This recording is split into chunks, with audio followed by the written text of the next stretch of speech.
بسم اللہ الرحمن الرحیم۔ قرآنی وظیفہ۔ قرآن مجید کی سورۃ الشعراء آیت نمبر 130۔ بسم اللہ الرحمن الرحیم وَإِذَا بَطَشْتُمْ بَطَشْتُمْ جَبَّارِينَ۔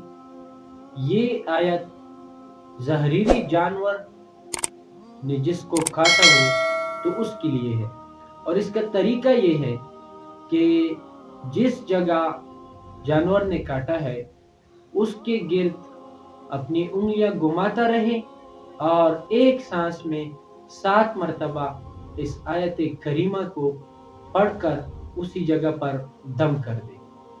اللہ کے فضل و کرم سے انشاءاللہ زہریلی جانور نے جس شخص کو بھی کاٹا ہوگا تو اس کے زہر کا اثر بالکل ختم ہو جائے گا اور یہ شفا یاب ہو جائے گا۔ اور ہمیں چاہیے کہ آج کل روزمرہ زندگی میں کوئی مکھی کسی کو کاٹتا ہے، کوئی سام ڈس لیتا ہے، تو قرآنی وظائف پر عمل کر کے ہم شفا یابی حاصل کر سکیں۔